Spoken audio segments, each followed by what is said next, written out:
What's good, guys? So I'm going to talk about how you can get your first job in tech as a programmer. I'm currently a gameplay programmer and software developer um, for a company. I've worked in two companies um, making Roblox games, actually. Um, and so Yeah, I would just want to share with people who are trying to get their first job because I've seen a lot of people, apply to places for months and months and months and months and nothing ever happens. And then I've also actually helped a few people, one of which had been applying for like 5 months or 6 months. And as soon as he, made a few changes and did what I had suggested, he got a job within like I think 2 to 3 weeks after that. And then I helped another person who, when he started applying, he did everything I basically told him to do, and he got a job fairly quickly. I think within like a month or two of applying. Um, so yeah, I just want to relay the process that I went about, how I got my jobs, and then also how I've helped other people get jobs. It's pretty simple. So obviously, you want to have like kind of mastered the basics of programming, fundamentals of development, and what you're going to do is you're going to create a portfolio and of at least I would say two projects. Create a portfolio of at least two projects. These are good projects. If you're doing game development, you want to make sure that um, you're covering quite a bit of programming that you would use, like data, like player data, and events. Communicating between the server and the client, just kind of stuff like that. Um, you want to make sure that in the games that the projects you're making, that you cover that type of programming.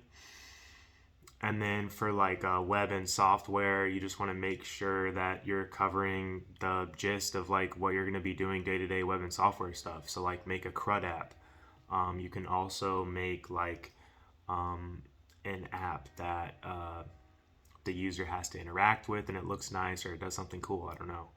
So yeah, but you only need really like two projects, two good projects. I see a lot of the time people will have like 5 to 10 freaking projects, maybe even more than that, on their portfolio site, and they're all crap. Like they're all like just random little stuff that a programmer could make in like 5 minutes. Like they just don't really cover much.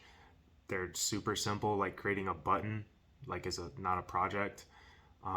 So I've seen like someone listed as a project, they just created a button, and they were making something happen as in while they were clicking the button, like changing a color at random. And it's I'm not firing shots at that person. Like I'm not trying to diss that person because he probably just doesn't know better, but that's not a project. And like a hiring manager is going to look at that.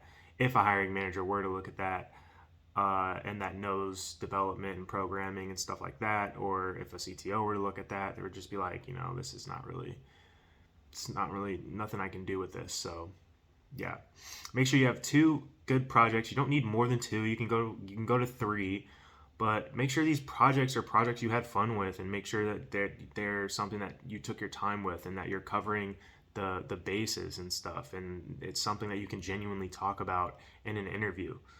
I think that's really important. You don't need more than three, though, or you don't need more than two. I would say just two really good projects is enough for a portfolio. Another thing I see with the portfolio that people do that I would not do is they have like an about me, a contact page. They have all these pages and navigation and stuff. You're applying to be a programmer. You're not an online store. You're not a dentist's office. And I don't expect people to know this stuff because that's where you're kind of going into marketing and design and stuff like that, and sales. Um, but I just want to make it clear that you want to optimize your portfolio as a portfolio to get hired. So all you need is a single page, no navigation bar, a single page, 2 projects, code that they can click on so they can view the code instantly, and then maybe a video displaying of each on the page of what it does, of you going through it. Could be also be a video of you explaining the code, whatever, and that's it. That's all you need. And then contact at the bottom, just links to email and your socials if you want to list those, GitHub, whatever. That's really all that you need. I would also start posting to GitHub.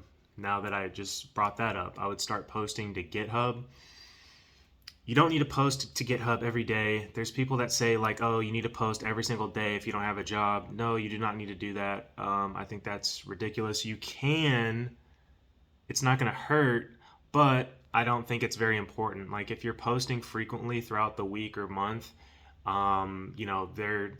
that's enough because you're working on projects and stuff like that. You don't need to just, post every day unless you are using version control for yourself and you're coding every day and you're just making commits every day, then that's cool, that's fine. But you don't need to post every day and go out of your way to post every day. Like there's somebody that was saying, oh, I posted to GitHub like every day for a year, and that's just like really excessive. You don't need to do that.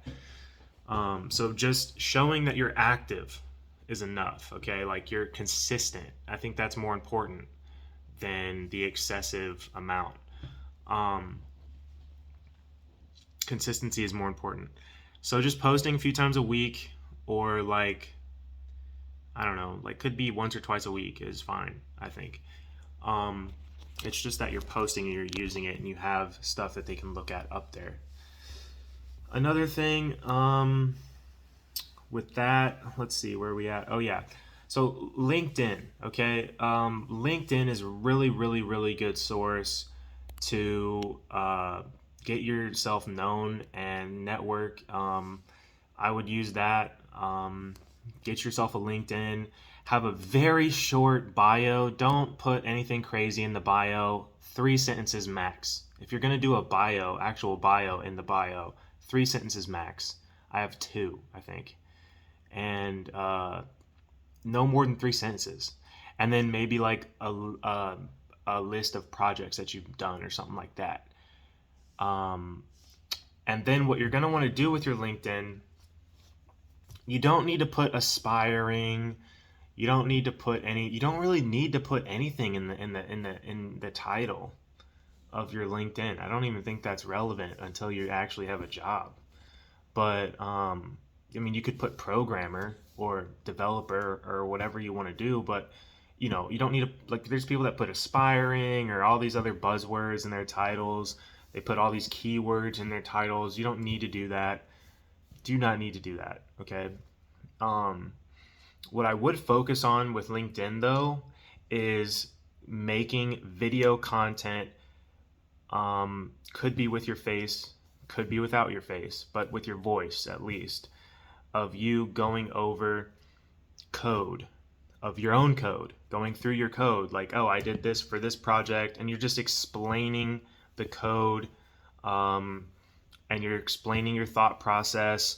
Or so make those types of videos, or you can also make videos where you're creating something and you're recording yourself and you're showing the thought process of, oh, I came across a bug. How am I going to solve this? Oh, I need to know how to do this. Let me use Google for that. So you video recording that process, and then posting it to LinkedIn is very powerful. And the reason why is because video content runs the world right now. And no one on LinkedIn is doing video content. I've seen no one on LinkedIn who's trying to get a job as a programmer actually put up video content, except the people I've told to put up video content that then got a job from putting up that video content. So that's very important. I would do that. And then that's pretty much it. And so now when you're in the when you're doing all these things consistently, you got your portfolio up, You're posting video content to LinkedIn, just going over stuff. Now it's time for you to apply with your resume. Your resume could be an experience of, hey, this is my experience. I worked on these projects, so and so. Then, so now you're applying to like Indeed, AngelList, LinkedIn. Those are like the main, those are like really the only places that I apply. So, I would just, apply. You don't need to go crazy and spend hours, but just submit a few applications, whatever, here and there. What I do is I find the emails, and I don't spam emails. I only send like 5 a day if I'm doing it at all. Really just a few a week, honestly. But I find emails that I can send to the managers, the HR execs, uh, you know, the CEOs, CTOs, whatever. I find their emails or their DMs. I hop in there real quick and I'm like, hey, you also hiring? Here's my resume. And that's it. I don't send no few paragraphs, spiel. Literally 2 sentences max is my max. I would do 3 max though. If you want to add an extra sentence in there, 3 max. Here's my resume. Boom. Now let's talk about the interview process when you get an interview, okay? Because if you are consistent with what I've told you and you're doing what I've told you so far throughout this video, then you're going to be getting interviews at some point, okay? Stay consistent. Now, when you get those interviews, all right, it is important that if you're having a technical interview, I'll go over that first. It is important that you do these things. If you do not know something, verbalize that you do not know something. It's very, very important. A lot of the times, especially with a good interviewer and somebody that knows what they're doing, they're going to ask you to do something for them, and it's really not to see if you can do it. It's to see how you communicate and how you go about doing it. So I've seen a lot of people fail these interviews because they're not saying like, I don't know what I'm doing, or I don't know how to do that. Here's what I would do in a real time like situation on the job. They're just being quiet and they're not communicating, and they're like just kind of like, oh. So yeah, that's really important. It's really, really important that you communicate during those technical interviews. And if you don't know something, you say you don't know something, and then you say shortly after, like, this is what I would do because I don't know. I would Google it. And then another thing is, yeah, I think that's like that's like the main thing for technical interviews is just your communication. And then for like the first round of interviews, or like this could be like a first interview or like a after the technical interview, or it could be during the technical. Sometimes I've had that. But they're gonna ask questions like if you did work for another company, they're gonna ask a question of like, oh, why'd you leave your last job or whatever like that. So you don't want to say anything negative when you get asked questions about previous companies. Just even if you had like a very negative experience, you don't want to, and that's not your fault, you don't want to say anything negative about the previous company. And then there was another thing. I think that's it. Because if you didn't work for your last company, and if it's your first job, then they're just gonna ask you questions of like, I don't know, just like random questions. But I mean, in those interviews, it's just important that you keep short and sweet answers, and you do not say anything negative. Don't put yourself on blast. And just don't say anything negative. Because what happens is the interviewer, and for these types of interviews, they're trained to look down on certain answers. And so as long as you just keep it short and sweet, don't ramble, don't say anything negative. You should be good as far as that goes. So yeah, and that's pretty much it, guys. You know, I hope you guys get your first job in tech if you're watching this video and you want to get a job in tech. But yeah, I think I covered pretty much everything. That's pretty much what I did, and that's what I've also told other people to do to get their first job. It's worked for me, it's worked for them. So yeah, hope you guys have a good rest of your day. Peace.